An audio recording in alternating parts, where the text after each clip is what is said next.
احمق لوگ کہیں گے کہ مسلمان جس قبلے پر پہلے سے چلے آتے تھے اب اس سے کیوں منہ پھیر بیٹھے؟ تم کہہ دو کہ مشرق اور مغرب سب اللہ ہی کا ہے، وہ جس کو چاہتا ہے سیدھے رستے پر چلاتا ہے، اور اسی طرح ہم نے تم کو امت معتدل بنایا ہے تاکہ تم لوگوں پر گواہ بنو اور پیغمبر آخر الزماں صلی اللہ علیہ وآلہ وسلم تم پر گواہ بنے۔ اور جس قبلے پر تم پہلے تھے اس کو ہم نے اس لیے مقرر کیا تھا کہ معلوم کریں کہ کون ہمارے پیغمبر کا تابع رہتا ہے اور کون الٹے پاؤں پھر جاتا ہے۔ اور یہ بات یعنی تحویل قبلہ لوگوں کو گراں معلوم ہوئی، مگر جن کو اللہ نے ہدایت بخشی ہے وہ اسے گراں نہیں سمجھتے، اور اللہ ایسا نہیں کہ تمہارے ایمان کو یوں ہی ضائع کر دے۔ اللہ تو لوگوں پر بڑا مہربان ہے، صاحب رحمت ہے۔ اے پیغمبر صلی اللہ علیہ وآلہ وسلم، ہم تمہارا آسمان کی طرف منہ اٹھانا دیکھ رہے ہیں، سو ہم تم کو اسی قبلے کی طرف جس کو تم پسند کرتے ہو منہ کرنے کا حکم دیں گے۔ تو اپنا منہ مسجد حرام یعنی خانہ کعبہ کی طرف پھیر لو، اور تم لوگ جہاں ہوا کرو نماز پڑھنے کے وقت اسی مسجد کی طرف منہ کر لیا کرو۔ اور جن لوگوں کو کتاب دی گئی ہے وہ خوب جانتے ہیں کہ یہ نیا قبلہ ان کے پروردگار کی طرف سے حق ہے، اور جو کام یہ لوگ کرتے ہیں اللہ ان سے بے خبر نہیں۔ اور اگر تم ان اہل کتاب کے پاس تمام نشانیاں بھی لے کر آؤ تو بھی یہ تمہارے قبلے کی پیروی نہ کریں، اور تم بھی ان کے قبلے کی پیروی کرنے والے نہیں ہو، اور ان میں سے بھی بعض کے قبلے کے پیرو نہیں۔ اور اگر تم باوجود اس کے کہ تمہارے پاس علم یعنی اللہ کا حکم آ چکا ہے ان کی خواہشوں کے پیچھے چلو گے تو ظالموں میں ہو جاؤ گے۔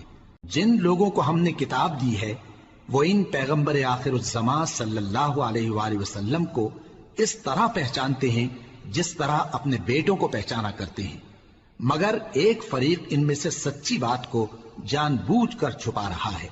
اے پیغمبر صلی اللہ علیہ وآلہ وسلم، یہ نیا قبلہ تمہارے پروردگار کی طرف سے حق ہے، تو تم ہرگز شک کرنے والوں میں نہ ہونا، اور ہر ایک شخص کے لیے ایک سمت مقرر ہے جدھر وہ عبادت کے وقت منہ کیا کرتا ہے، تو تم نیکیوں میں سبقت حاصل کرو۔ تم جہاں ہوگے اللہ تم سب کو جمع کرے گا، بے شک اللہ ہر چیز پر قادر ہے۔ اور تم جہاں سے نکلو نماز میں اپنا منہ مسجد حرام کی طرف کر لیا کرو، بے شبہ یہ تمہارے پروردگار کی طرف سے حق ہے، اور تم لوگ جو کچھ کرتے ہو اللہ اس سے بے خبر نہیں۔ اور تم جہاں سے نکلو مسجد حرام کی طرف منہ کر کے نماز پڑھا کرو، اور مسلمانوں تم جہاں ہوا کرو اسی مسجد کی طرف رخ کیا کرو۔ یہ تاکید اس لیے کی گئی ہے کہ لوگ تم کو کسی طرح کا الزام نہ دے سکیں، مگر ان میں سے جو ظالم ہیں وہ الزام دیں تو دیں، سو ان سے مت ڈرنا اور مجھی سے ڈرتے رہنا، اور یہ بھی مقصود ہے کہ میں تم کو اپنی تمام نعمتیں بخشوں، اور یہ بھی کہ تم راہ راست پر چلو۔ جس طرح من جملہ اور نعمتوں کے ہم نے تمہیں میں سے ایک رسول بھیجے ہیں جو تم کو ہماری آیتیں پڑھ پڑھ کر سناتے اور تمہیں پاک بناتے، اور کتاب یعنی قرآن اور دانائی سکھاتے ہیں، اور ایسی باتیں بتاتے ہیں جو تم پہلے نہیں جانتے تھے۔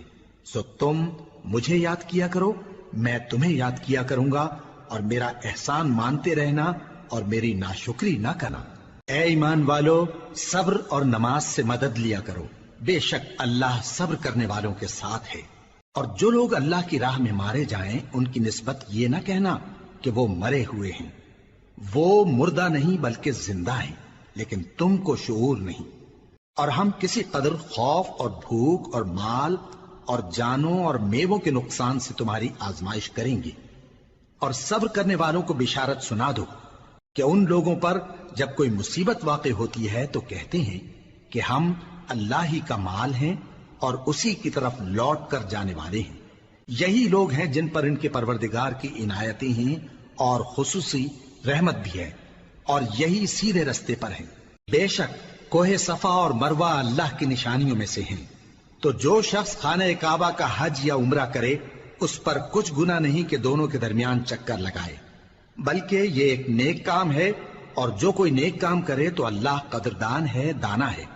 جو لوگ ہمارے حکموں اور ہدایتوں کو جو ہم نے نازل کی ہیں کسی غرض فاسد سے چھپاتے ہیں، باوجود کہ ہم نے ان کو لوگوں کے سمجھانے کے لیے اپنی کتاب میں کھول کھول کر بیان کر دیا ہے۔ ایسوں پر اللہ اور تمام لعنت کرنے والے لعنت کرتے ہیں۔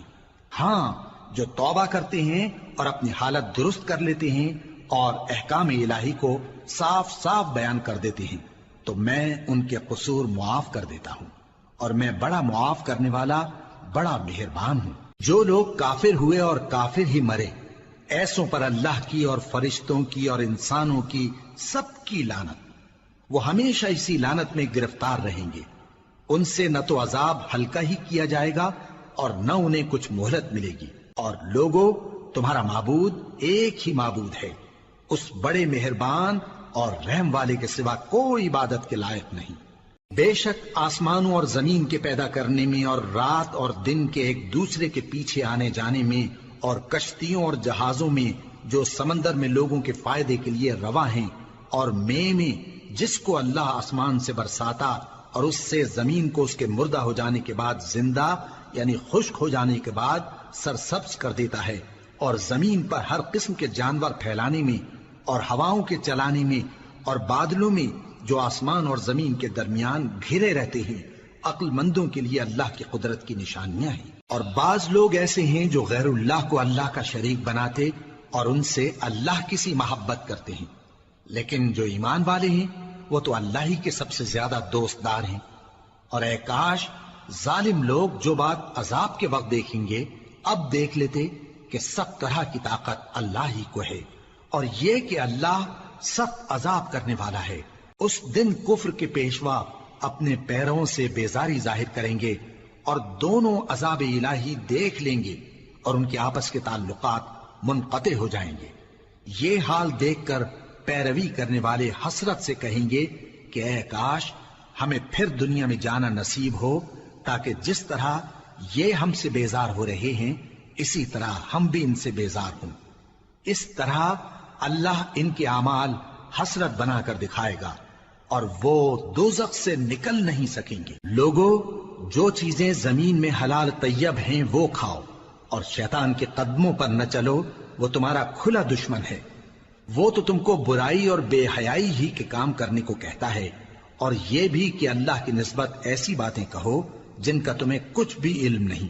اور جب ان لوگوں سے کہا جاتا ہے کہ جو کتاب اللہ نے نازل فرمائی ہے اس کی پیروی کرو، تو کہتے ہیں نہیں، بلکہ ہم تو اسی چیز کی پیروی کریں گے جس پر ہم نے اپنے باپ دادا کو پایا۔ بھلا اگرچہ ان کے باپ دادا نہ کچھ سمجھتے ہوں اور نہ سیدھے رستے پر ہوں، تب بھی وہ انہی کی تقلید کیے جائیں گے۔ جو لوگ کافر ہیں ان کی مثال اس شخص کی سی ہے جو کسی ایسی چیز کو آواز دے جو پکار اور آواز کے سوا کچھ سن نہ سکے۔ یہ بہرے ہیں، گونگے ہیں، اندھے ہیں کہ کچھ سمجھ ہی نہیں سکتے۔ اے اہل ایمان، جو پاکیزہ چیزیں ہم نے تم کو عطا فرمائی ہیں ان کو کھاؤ، اور اگر اللہ ہی کے بندے ہو تو اس کی نعمتوں کا شکر بھی ادا کرو۔ اس نے تو تم پر بس مرا ہوا جانور اور لہو اور سور کا گوشت اور جس چیز پر اللہ کے سوا کسی اور کا نام پکارا جائے حرام کر دیا ہے۔ ہاں، جو مجبور ہو جائے بشرطے کہ اللہ کی نافرمانی نہ کرے اور حد ضرورت سے باہر نہ نکل جائے، اس پر کچھ گناہ نہیں۔ بے شک اللہ بخشنے والا ہے، رحم کرنے والا ہے۔ جو لوگ اللہ کی کتاب سے ان آیتوں اور ہدایتوں کو جو اس نے نازل فرمائی ہیں چھپاتے اور ان کے بدلے تھوڑی سی قیمت یعنی دنیاوی منفعت حاصل کرتے ہیں، وہ اپنے پیٹوں میں محض آگ بھرتے ہیں۔ ایسے لوگوں سے اللہ قیامت کے دن نہ کلام کرے گا اور نہ ان کو گناہوں سے پاک کرے گا، اور ان کے لیے دکھ دینے والا عذاب ہے۔ یہ وہ لوگ ہیں جنہوں نے ہدایت چھوڑ کر گمراہی اور بخشش چھوڑ کر عذاب خرید لیا۔ یہ آتش جہنم کی کیسی برداشت کرنے والے ہیں۔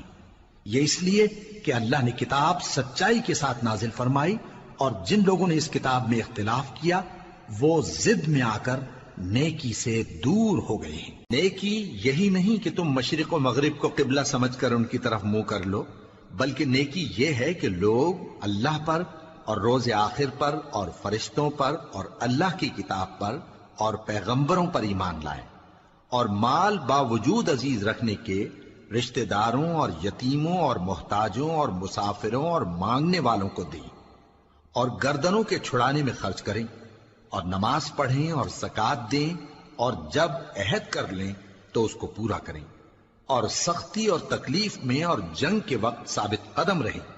یہی لوگ ہیں جو ایمان میں سچے ہیں، اور یہی ہیں جو اللہ سے ڈرنے والے ہیں۔ مومنوں، تم کو مقتولوں کے بارے میں قصاص یعنی خون کے بدلے خون کا حکم دیا جاتا ہے، اس طرح پر کہ آزاد کے بدلے آزاد مارا جائے، اور غلام کے بدلے غلام، اور عورت کے بدلے عورت۔ اور اگر قاتل کو اس کے مقتول بھائی کے قصاص میں سے کچھ معاف کر دیا جائے تو وارث مقتول کو پسندیدہ طریق سے قرارداد کی پیروی یعنی مطالبہ خون بہا کرنا اور قاتل کو خوشخوئی کے ساتھ ادا کرنا چاہیے۔ یہ تمہارے پروردگار کی طرف سے تمہارے لیے آسانی اور مہربانی ہے۔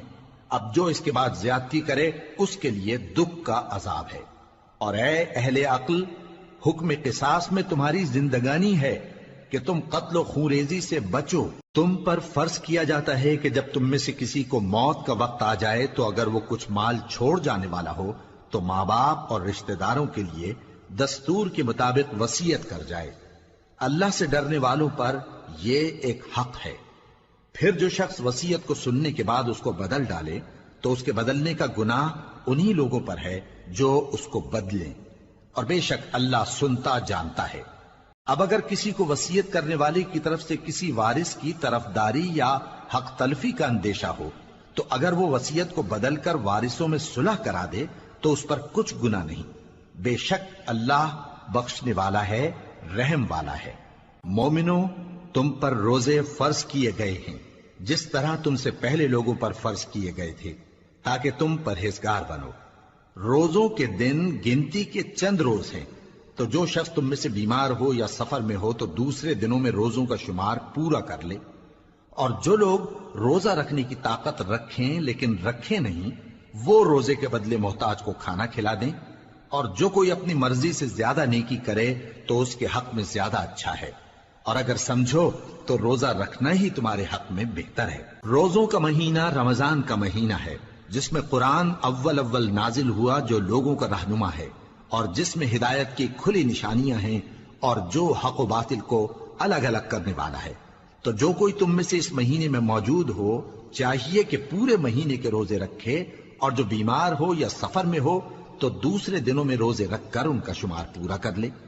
اللہ تمہارے حق میں آسانی چاہتا ہے اور سختی نہیں چاہتا، اور یہ آسانی کا حکم اس لیے دیا گیا ہے کہ تم روزوں کا شمار پورا کر لو، اور اس احسان کے بدلے کہ اللہ نے تم کو ہدایت بخشی ہے تم اس کو بزرگی سے یاد کرو اور اس کا شکر کرو۔ اور اے پیغمبر، جب تم سے میرے بندے میرے بارے میں دریافت کریں تو انہیں معلوم ہو کہ میں تو تمہارے پاس ہی ہوں۔ جب کوئی پکارنے والا مجھے پکارتا ہے تو میں اس کی دعا قبول کرتا ہوں۔ تو ان کو چاہیے کہ میرے حکموں کو مانیں اور مجھ پر ایمان رکھیں تاکہ نیک رستہ پائیں۔ روزوں کی راتوں میں تمہارے لیے اپنی عورتوں کے پاس جانا جائز کر دیا گیا ہے، وہ تمہاری پوشاک ہیں اور تم ان کی پوشاک ہو۔ اللہ کو معلوم ہے کہ تم ان کے پاس جانے سے اپنے حق میں خیانت کرتے تھے، سو اس نے تم پر مہربانی کی اور تمہاری حرکات سے درگزر فرمائی، تو اب تم کو اختیار ہے کہ ان سے مباشرت کرو۔ اور اللہ نے جو چیز تمہارے لیے لکھ رکھی ہے یعنی اولاد، اس کو اللہ سے طلب کرو اور کھاؤ اور پیو یہاں تک کہ صبح کی سفید دھاری رات کی سیاہ دھاری سے الگ نظر آنے لگے، پھر روزہ رکھ کر رات تک پورا کرو۔ اور جب تم مسجدوں میں اعتکاف بیٹھتے ہو تو ان سے مباشرت نہ کرو، یہ اللہ کی حدیں ہیں، ان کے پاس نہ جانا۔ اسی طرح اللہ اپنی آیتیں لوگوں کے سمجھانے کے لیے کھول کھول کر بیان فرماتا ہے تاکہ وہ پرہیزگار بنے۔ اور آپس میں ایک دوسرے کا مال ناحق نہ کھاؤ اور نہ اس کو رشوتاً حاکموں کے پاس پہنچاؤ تاکہ لوگوں کے مال کا کچھ حصہ ناجائز طور پر کھا جاؤ، اور اسے تم جانتے بھی ہو۔ اے پیغمبر، لوگ تم سے نئے چاند کے بارے میں دریافت کرتے ہیں کہ گھٹتا بڑھتا کیوں ہے۔ کہہ دو کہ وہ لوگوں کے کاموں کی میعادیں اور حج کے وقت معلوم ہونے کا ذریعہ ہے، اور نیکی اس بات میں نہیں کہ احرام کی حالت میں گھروں میں ان کے پچھواڑے کی طرف سے آؤ، بلکہ نیکوکار وہ ہے جو پرہیزگار ہو، اور گھروں میں ان کے دروازوں سے آیا کرو اور اللہ سے ڈرتے رہو تاکہ کامیاب ہو جاؤ۔ اور جو لوگ تم سے لڑتے ہیں تم بھی اللہ کی راہ میں ان سے لڑو، مگر زیادتی نہ کرنا، کہ اللہ زیادتی کرنے والوں کو دوست نہیں رکھتا، اور ان کو جہاں پاؤ قتل کر دو، اور جہاں سے انہوں نے تم کو نکالا ہے یعنی مکے سے، وہاں سے تم بھی ان کو نکال دو۔ اور دین سے گمراہ کرنے کا فساد قتل و خونریزی سے کہیں بڑھ کر ہے، اور جب تک وہ تم سے مسجد حرام یعنی خانہ کعبہ کے پاس نہ لڑیں، تم بھی وہاں ان سے نہ لڑنا۔ ہاں اگر وہ تم سے لڑیں تو تم ان کو قتل کر ڈالو، کافروں کی یہی سزا ہے۔ پھر اگر وہ باز آ جائیں تو اللہ بخشنے والا ہے، رحم کرنے والا ہے۔ اور ان سے اس وقت تک لڑتے رہنا کہ فساد نابود ہو جائے اور ملک میں اللہ ہی کا دین غالب ہو جائے۔ پھر اگر وہ فساد سے باز آ جائیں تو ظالموں کے سوا کسی پر زیادتی نہیں کرنی چاہیے۔ ادب کا مہینہ ادب کے مہینے کے مقابل ہے، اور ادب کی چیزیں ایک دوسرے کا بدلہ ہیں۔ پس اگر کوئی تم پر زیادتی کرے تو جیسی زیادتی وہ تم پر کرے ویسی ہی تم اس پر کرو، اور اللہ سے ڈرتے رہو اور جان رکھو کہ اللہ ڈرنے والوں کے ساتھ ہے۔ اور اللہ کی راہ میں مال خرچ کرو اور اپنے آپ کو ہلاکت میں نہ ڈالو، اور نیکی کرو، بے شک اللہ نیکی کرنے والوں کو دوست رکھتا ہے۔ اور اللہ کی خوشنودی کے لیے حج اور عمرے کو پورا کرو، اور اگر راستے میں روک لیے جاؤ تو جیسی قربانی میسر ہو کر دو، اور جب تک قربانی اپنے مقام پر نہ پہنچ جائے سر نہ منڈاؤ۔ اور اگر کوئی تم میں بیمار ہو یا اس کے سر میں کسی طرح کی تکلیف ہو تو اگر وہ سر منڈا لے تو اس کے بدلے روزے رکھے یا صدقہ دے یا قربانی کرے۔ پھر جب تکلیف دور ہو کر تم مطمئن ہو جاؤ تو جو تم میں حج کے وقت تک عمرے سے فائدہ اٹھانا چاہے وہ جیسی قربانی میسر ہو کرے، اور جس کو قربانی نہ ملے وہ 3 روزے ایام حج میں رکھے اور 7 جب واپس ہو، یہ پورے 10 ہوئے۔ یہ حکم اس شخص کے لیے ہے جس کے اہل و عیال مکے میں نہ رہتے ہوں۔ اور اللہ سے ڈرتے رہو اور جان رکھو کہ اللہ سخت عذاب دینے والا ہے۔ حج کے مہینے معین ہیں جو معلوم ہیں، تو جو شخص ان مہینوں میں حج کی نیت کر لے تو حج کے دنوں میں نہ عورتوں سے اختلاط کرے، نہ کوئی برا کام کرے اور نہ کسی سے جھگڑے۔ اور جو نیک کام تم کرو گے وہ اللہ کو معلوم ہو جائے گا۔ اور زاد راہ یعنی رستے کا خرچ ساتھ لے جاؤ، کیونکہ بہترین زاد راہ پرہیزگاری ہے۔ اور اے اہل عقل، مجھی سے ڈرتے رہو، اس کا تمہیں کچھ گناہ نہیں کہ حج کے دنوں میں بذریعہ تجارت اپنے پروردگار سے روزی طلب کرو۔ اور جب عرفات سے واپس ہونے لگو تو مشعر حرام یعنی مزدلفہ میں اللہ کا ذکر کرو، اور اس طرح ذکر کرو جس طرح اس نے تم کو سکھایا، اور اس سے پیشتر تم لوگ ان طریقوں سے محض ناواقف تھے۔ پھر جہاں سے اور لوگ واپس ہوں وہیں سے تم بھی واپس ہو، اور اللہ سے بخشش مانگو، بے شک اللہ بخشنے والا ہے، رحمت کرنے والا ہے۔ پھر جب حج کے تمام ارکان پورے کر چکو تو مینا میں اللہ کو یاد کرو جس طرح اپنے باپ دادا کو یاد کیا کرتے تھے، بلکہ اس سے بھی زیادہ۔ اور بعض لوگ ایسے ہیں جو اللہ سے التجا کرتے ہیں کہ اے پروردگار ہم کو جو دینا ہے دنیا ہی میں دے دے، اور ایسے لوگوں کا آخرت میں کچھ حصہ نہیں۔ اور بعض ایسے ہیں کہ دعا کرتے ہیں کہ پروردگار ہم کو دنیا میں بھی نعمت عطا فرما اور آخرت میں بھی نعمت بخشیو اور دوزخ کے عذاب سے محفوظ رکھیو۔ یہی لوگ ہیں جن کے لیے ان کے کاموں کا حصہ یعنی اجر نیک تیار ہے، اور اللہ جلد حساب لینے والا ہے۔ اور قیام منا کے دنوں میں جو گنتی کے دن ہیں اللہ کو یاد کرو۔ اگر کوئی جلدی کرے اور 2 ہی دن میں چل دے تو اس پر بھی کچھ گناہ نہیں، اور جو بات تک ٹھہرا رہے اس پر بھی کچھ گناہ نہیں۔ یہ باتیں اس شخص کے لیے ہیں جو اللہ سے ڈرے، اور تم لوگ اللہ سے ڈرتے رہو اور جان رکھو کہ تم سب اس کے پاس جمع کیے جاؤ گے۔ اور کوئی شخص تو ایسا ہے جس کی گفتگو دنیا کی زندگی میں تم کو دلکش معلوم ہوتی ہے، اور وہ اپنے معافی ضمیر پر یعنی اس بات پر جو اس کے دل میں ہے اللہ کو گواہ بناتا ہے، حالانکہ وہ سخت جھگڑالو ہے۔ اور جب پیٹ پھیر کر چلا جاتا ہے تو زمین میں دوڑتا پھرتا ہے تاکہ اس میں فتنہ انگیزی کرے اور کھیتی کو برباد اور انسانوں اور حیوانوں کی نسل کو نابود کر دے، اور اللہ فتنہ انگیزی کو پسند نہیں کرتا۔ اور جب اس سے کہا جاتا ہے کہ اللہ سے خوف کر تو غرور اس کو گناہ میں پھنسا دیتا ہے، سو اس کو جہنم کافی ہے اور وہ بہت برا ٹھکانہ ہے۔ اور کوئی شخص ایسا ہے کہ اللہ کی خوشنودی حاصل کرنے کے لیے اپنی جان بیچ ڈالتا ہے، اور اللہ بندوں پر بہت مہربان ہے۔ مومنو، اسلام میں پورے پورے داخل ہو جاؤ اور شیطان کے پیچھے نہ چلو، وہ تو تمہارا کھلا دشمن ہے۔ پھر اگر تم احکام روشن پہنچ جانے کے بعد لڑکھڑا جاؤ تو جان رکھو کہ اللہ غالب ہے، حکمت والا ہے۔ کیا یہ لوگ اسی بات کے منتظر ہیں کہ ان پر اللہ کا عذاب بادل کے سائبانوں میں آ نازل ہو اور فرشتے بھی اتر آئیں اور کام تمام کر دیا جائے؟ اور سب کاموں کا رجوع اللہ ہی کی طرف ہے۔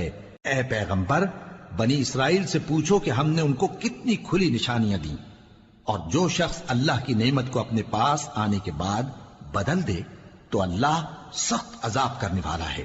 اور جو کافر ہیں ان کے لیے دنیا کی زندگی خوشنما کر دی گئی ہے، اور وہ مومنوں سے تمسخر کرتی ہیں، لیکن جو پرہیزگار ہیں وہ قیامت کے دن ان سے اوپر ہوں گے۔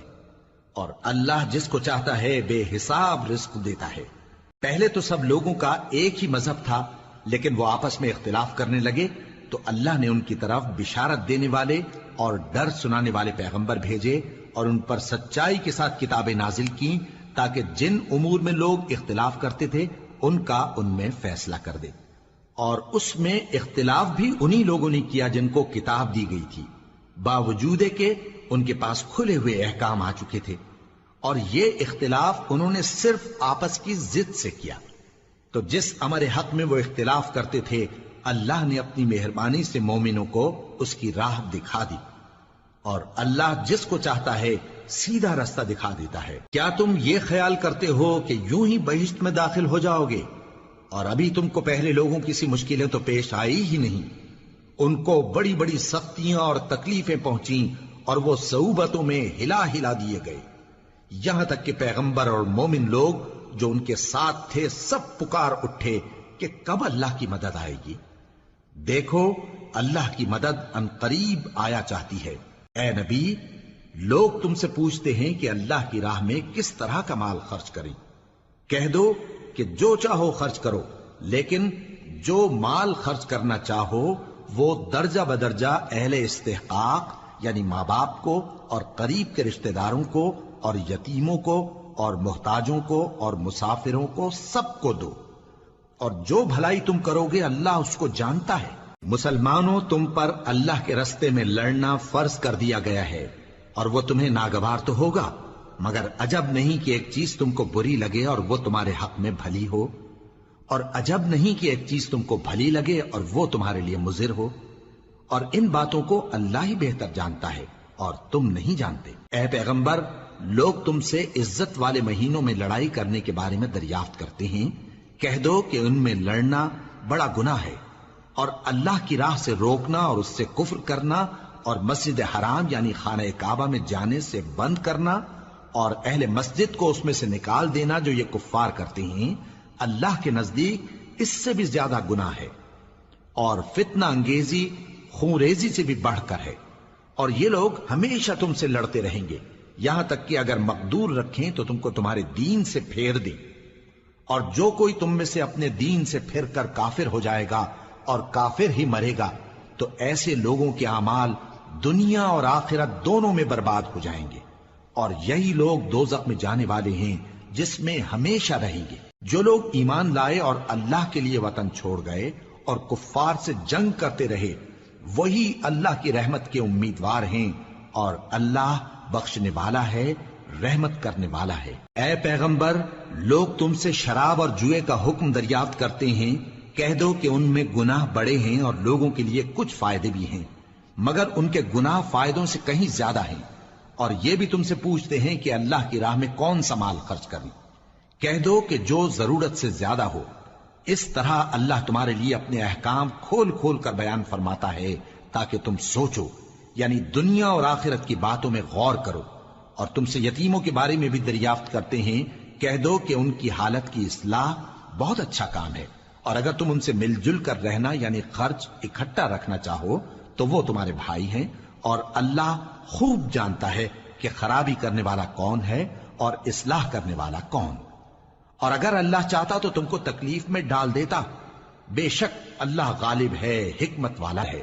اور مومنوں مشرک عورتوں سے جب تک وہ ایمان نہ لائیں نکاح نہ کرنا، کیونکہ مشرک عورت خواہ تم کو کیسی ہی بھلی لگے اس سے مومن لونڈی بہتر ہے، اور اسی طرح مشرک مرد جب تک ایمان نہ لائیں مومن عورتوں کو ان کی زوجیت میں نہ دینا، کیونکہ مشرک مرد سے خواہ وہ تم کو کیسا ہی بھلا لگے مومن غلام بہتر ہے۔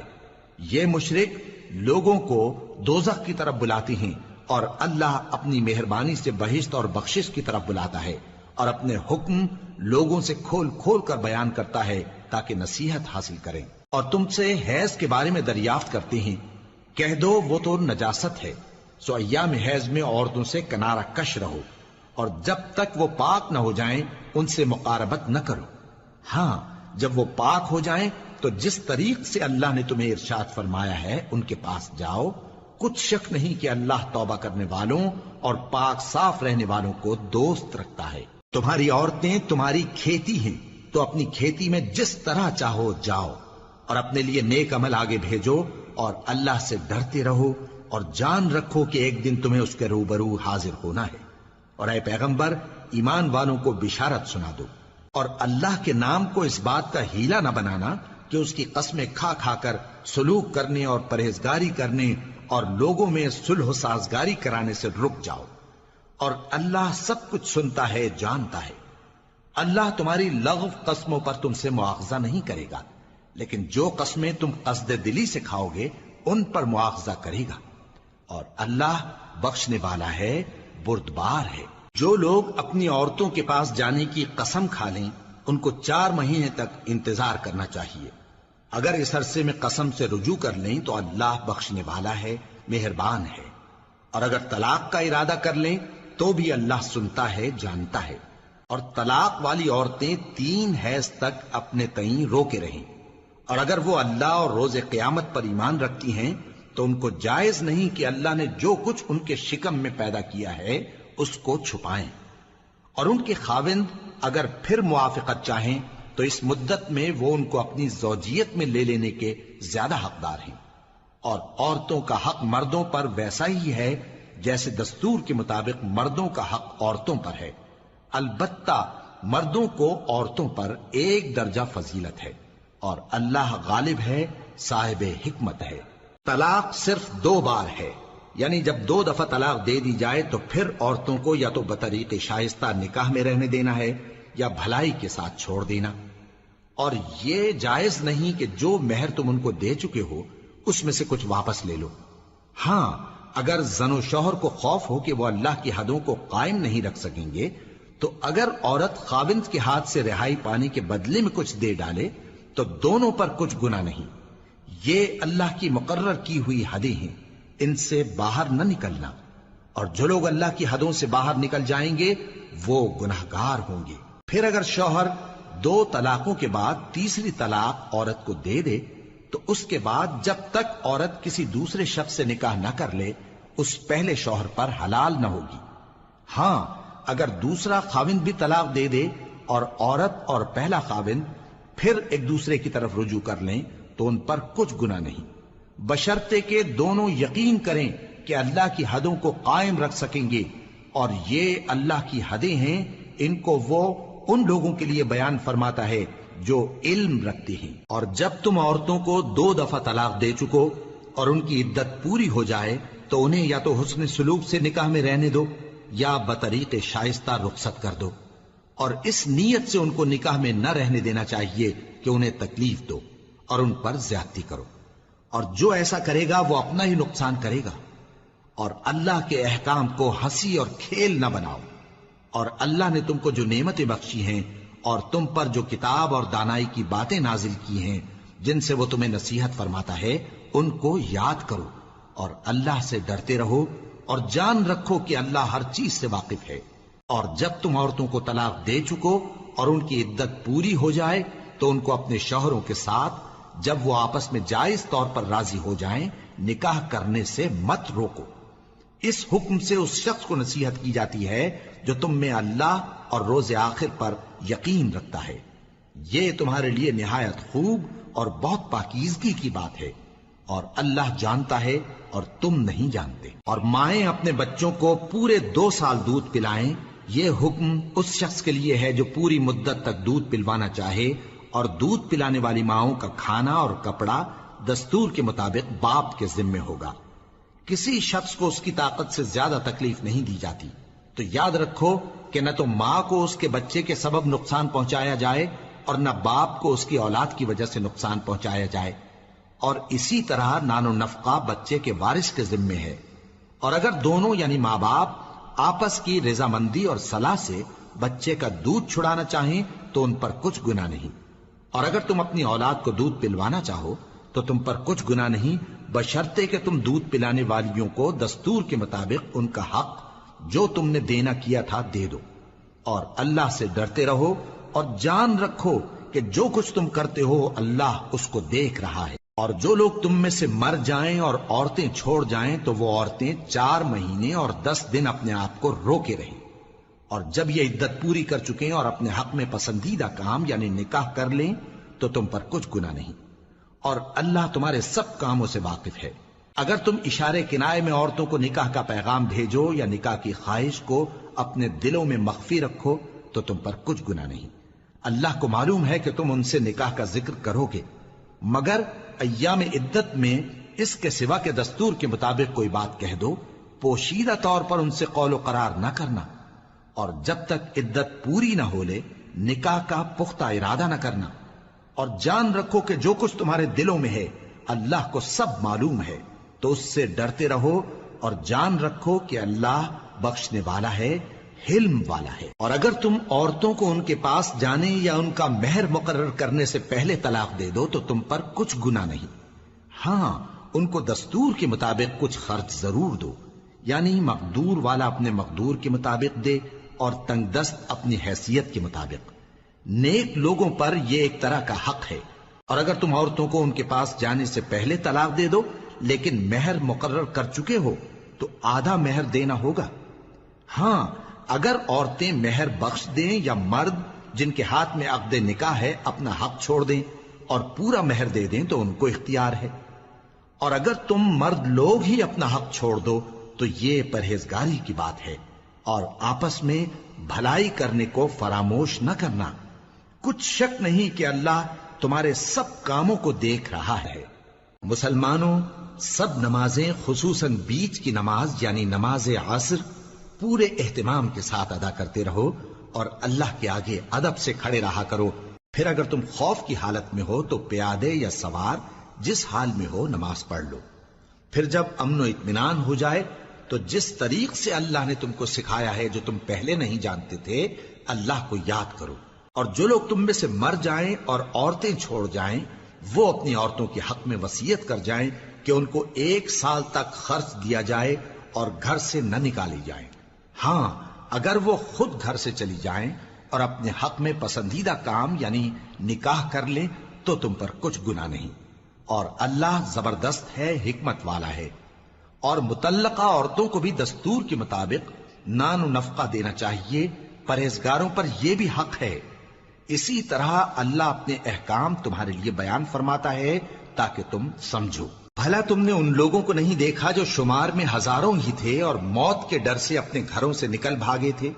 تو اللہ نے ان کو حکم دیا کہ مر جاؤ، پھر ان کو زندہ بھی کر دیا۔ کچھ شک نہیں کہ اللہ لوگوں پر مہربانی رکھتا ہے، لیکن اکثر لوگ شکر نہیں کرتے۔ اور مسلمانوں، اللہ کی راہ میں جہاد کرو، اور جان رکھو کہ اللہ سب کچھ سنتا ہے، سب کچھ جانتا ہے۔ کون ہے کہ اللہ کو قرض حسنہ دے کہ وہ اس کے بدلے اس کو کئی گنا زیادہ دے گا؟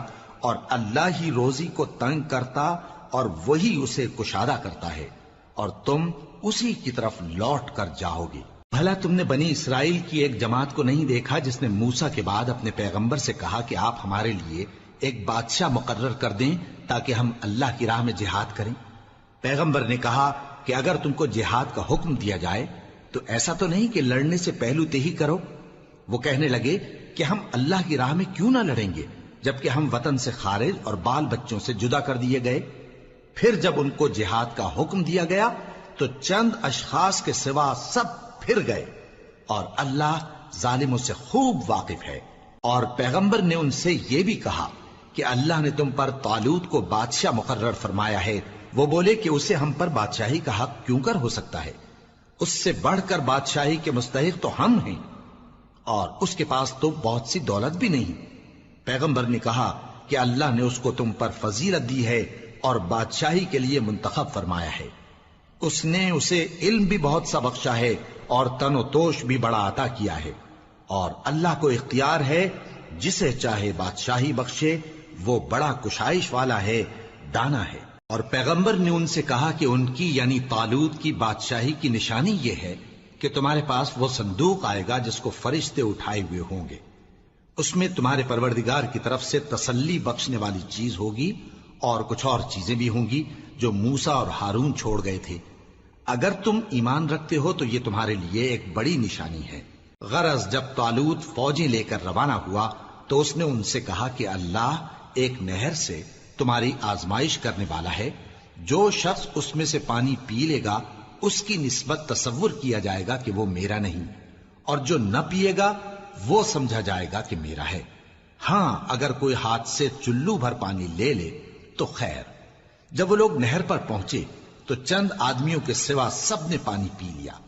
پھر جب طالوت اور مومن لوگ جو اس کے ساتھ تھے نہر کے پار ہو گئے تو کہنے لگے کہ آج ہم میں جالوت اور اس کے لشکر سے مقابلہ کرنے کی طاقت نہیں۔ جو لوگ یقین رکھتے تھے کہ ان کو اللہ کے روبرو حاضر ہونا ہے، وہ کہنے لگے کہ بسا اوقات تھوڑی سی جماعت نے اللہ کے حکم سے بڑی جماعت پر فتح حاصل کی ہے، اور اللہ ثابت قدم رہنے والوں کے ساتھ ہے۔ اور جب وہ لوگ جالوت اور اس کے لشکر کے مقابل میں آئے تو اللہ سے دعا کی کہ اے پروردگار، ہم پر صبر کے دہانے کھول دے اور ہمیں لڑائی میں ثابت قدم رکھ اور لشکر کفار پر فتح یاب کر۔ تو طالوت کی فوج نے اللہ کے حکم سے ان کو شکست دے دی، اور داؤد نے جالوت کو قتل کر ڈالا، اور اللہ نے ان کو بادشاہی اور دانائی بخشی اور جو کچھ چاہا سکھایا۔ اور اگر اللہ لوگوں کو ایک دوسرے پر چڑھائی اور حملہ کرنے سے نہ ہٹاتا رہتا تو کرۂ ارض تباہ ہو جاتا، لیکن اللہ اہل عالم پر بڑا مہربان ہے۔ یہ اللہ کی آیتیں ہیں جو ہم تم کو سچائی کے ساتھ پڑھ کر سناتے ہیں، اور اے محمد صلی اللہ علیہ وآلہ وسلم، تم بلا شبہ پیغمبروں میں سے ہو۔